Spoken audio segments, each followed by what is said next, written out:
saying this part, yeah. If you could really quick, we'll just pick person that's in your business. I go from there.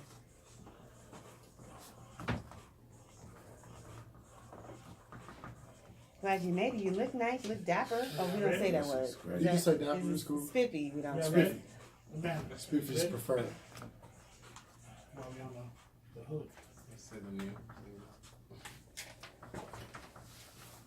We're back. This is your Amanda Sapp from the Amanda Sapp Show, the new amazing 102.5 FM, your do good through good station. Guys, earlier today we were talking about Lamar Odom's body count and all the people he has slept with. Then we got an opportunity to talk to Marcus Bowers TV about his military experience and all that good stuff. Now we have an in-guest studio who we have been anticipating. We have been anticipating him coming into the studio today. Guys, we got Bobby Swearington in the building. Pew, pew, pew, pew, pew. Yo, what's up, everybody? Okay, well, we need you to pew yourself in. Give us a pew, pew, pew. Oh, pew. Okay, that'll work. That's the mic, man. It's gold mic. It's 14 karat, you know what I'm saying? Big money. All right, we got Bobby Swearington in the building. He is with Fort Bend Memorial Planning Center. Yes, ma'am. All right, tell us what that is for people that don't know and all that good stuff. Okay, Fort Bend, we are a full-service funeral home. We're located in Swearington, Texas, off of Highway 6 and 288. Okay. Give us more. Okay. Well, you got the floor. We are a 2-year-old funeral home. We just made 2 in March, and congratulations. Yeah, big things. Did you grow up saying, "Hey, I want to own a funeral home when I get older"? I actually did not. It kind of happened on accident. I've been in the industry for about 18 years now, but in 2014, I left the firm that I was at, and I decided to open up my own firm. Firm. Yeah, he didn't say business. Or no, company he didn't. He said firm. Okay, so what were you doing before you left? I was a manager at a funeral home, a local funeral home here. So that's how you learned the game? Oh, yeah, definitely. I was there 14 years. Doing what? I started off, I'm a musician by trade, so I started off playing like chapel services. And then I moved to become an attendant. And then when I left there, well, actually, when we started, we had 1 location. When I left, we had 3 locations. So I was the manager of the Southeast location. So let's talk about the funeral industry. It's a lot of funeral homes in the city. Oh, yeah. So many. Is the funeral industry similar to any business? Does location matter? Yes. More so, though, relationships. Okay. Because people have to trust you in order to decide that you're going to handle the arrangements for a loved one or anything like that. So it's really about the relationship. That's big. Yeah. So have you ever embalmed? No, I'm not an embalmer. Have you ever tried it? In school, we did. Yeah. You gotta try everything in school. You know, when you go to hospitality school, you might not do finger waves. Right. Yeah. You have to touch on everything. So yeah, but that's not really my forte. Is this something that you would encourage young millennials, people who are looking to start their own business? Would you encourage them to start a funeral home? I guess you could say if that's your dream. I'm gonna say Nobody if it's your goes dream. to bed dreaming. Hey. Oh no, there are people that go that eat, sleep, and breathe funeral homes, funeral industry. Dispel the myths. Contrary to what people say, bodies do not move after they're dead. They do say that. Yeah, you know, people always say bodies jump and all that kind of stuff. I haven't found that to be true. And if it does become true one day, I'm going to like make a new exit in the funeral. So yeah, that's definitely a myth. Another one. People assume because a casket is only open halfway that we've cut off the people's legs. I've never heard that, but okay. Yeah, no, we don't cut off any legs. We don't break any bones. We don't do anything like that. None of that. So how are you building your relationships with this huge city? With this, however many people you have, 4 million. Yeah, people are dying every day, and you're way in Swearington. How are you capturing these relationships? Are you going out passing out funeral flyers? Not necessarily. If you die calling. Yeah. How are you doing? Yeah, you have to be very sensitive and tactful when you approach these type of situations. So, really, relationship. As far as that, I'm big on social media. I'm on Facebook, Instagram. And I market something, and I think I make it more palatable for people because who else do you know that markets funerals? That's why I'm asking Markets you. caskets, How do you do this? So I have like a whole Instagram with just my Dead business. bodies, caskets? No, not necessarily dead bodies. Even though our work is good and we could show it. Yeah, floral arrangements, things like that. Casket setups, things like that. Man, you know, I'm an expert at funerals. I had a lot of people. Yeah. Recently, and one thing I ran into is funeral homes are to make money. That's the business. The plan is to make money. Definitely. I remember walking into one of the facilities, and they were like, "Hey, you know, we got the marble caskets over here, we got the wooden caskets over here, and then we got the in between. How much do you love your grandma?" You know what I'm saying? You got to make that decision. Definitely not my pitch. And I found I actually had a family come in that was meeting with myself and another one of our directors, and they said that they had went to another mortuary, and that was kind of the pitch that they received. And the reason why they decided to stay with my firm is because that's not how I approach the situation. First, I want to know about the person. You know, let's sit down. You got to build a relationship with them. We don't know each other. So, and you're entrusting someone who is, pretty precious to you. So I want to know more about the person. So I understand you deal with life insurance and different things like that. Definitely, and is that a part of the package at your funeral home? We offer that service, and I talk to people my age, our age, all the time, and tell them about how important life insurance is.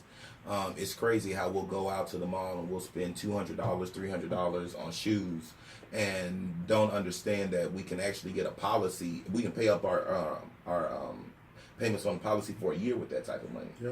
You can get $100,000 worth of insurance for $20, $30 a month, but for some reason that hasn't yet clicked with us. It doesn't register. It doesn't register, and I think that we feel like as young people that life is just going to roll on forever, and that's not the case. Do you guys plan on expanding? Like, could you expand your business to another city or it's another so crazy side? that you asked me that, man.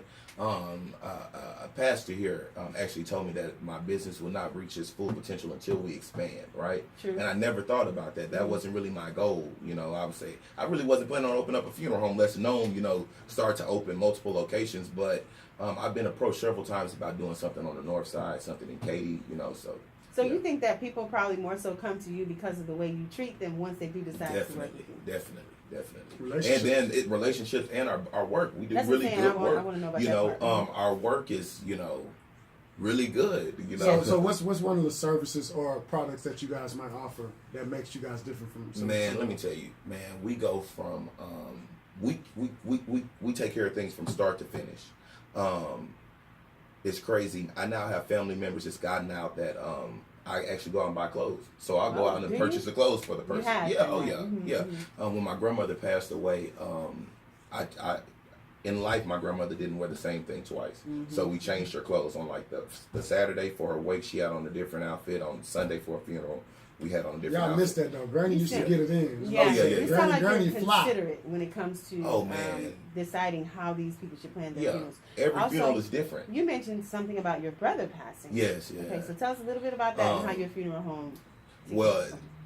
That was it was really hard for me actually to do my brother. My grandmother passed away in February of 2018.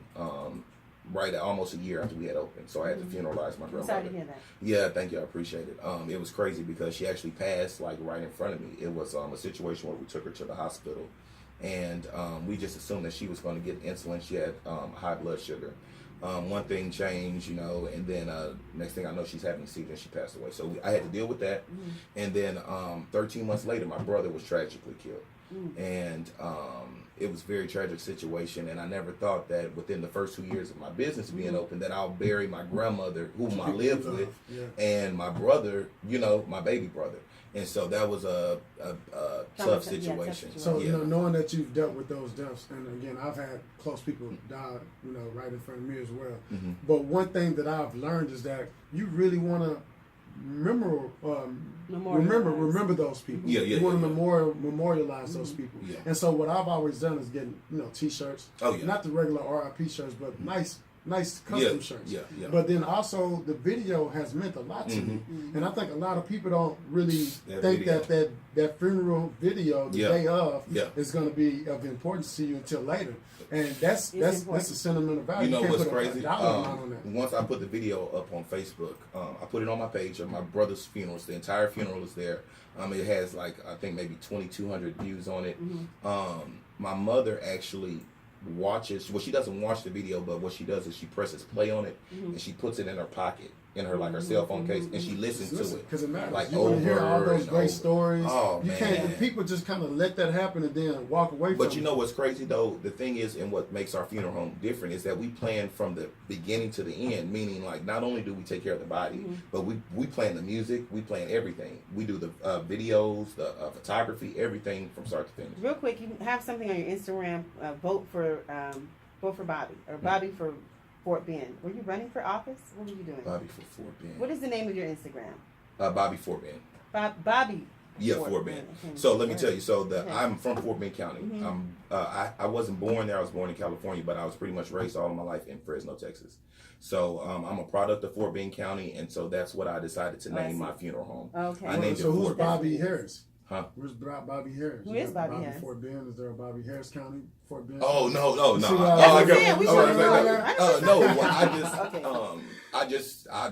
I figured this funeral home will go on past me, and it will stand the test of time with that name. So it's not. Go ahead and give us your social media handle so people can find out. I am Bobby Fort Bend on Facebook, Bobby Fort Bend on Instagram. I think it's Bobby_Fort Bend, something like that. I'm the only Bobby Fort Bend out there, so you don't have to worry about it. Hey, I would say support Bobby, but you don't want to. Well, the thing is, you're gonna have to see me one way or the other, and so hey, if you want it to be the best, you gotta go somewhere. But then also, before I know y'all are wrapping it up, but get insured, get some life insurance. No GoFundMe. Yeah. It's time out for GoFundMe. Not only does life insurance help you bury your loved one, but it also helps your family create generational wealth. That is how generational wealth is created. You leaving a $500,000 policy or $1 million policy to your loved one, so they're not struggling after you pass away. It's hard enough to deal with the person being dead, but then also having to go on top of that and deal with the finances and the debt and all of that kind of stuff. So I implore people to get a life insurance policy. Life insurance, man. This is my time to go and exit out. Yes. So look, man, R.I.P. Nipsey Hussle. That was one of the greatest rappers ever. He's going to always be remembered. And he also had $1 million policy on his flesh. His kids will be taken care of. Man, for the rest of their life. Always, man. Guys, make sure you follow the Amanda Sapp Show each and every Monday through Friday from 5 p.m. to 6 p.m. Central Standard Time here on the new amazing 102.5 FM. You do good through the station. Bobby Swearington, thank you for coming to the Amanda Sapp Show. I appreciate y'all having me. Thank you. All right, guys. We'll see you guys tomorrow. We're out. Peace out. You made it. Oh, I made it. Thank y'all so much. Boy, this has been a rough day today. We got some good footage too, man. Rough day today.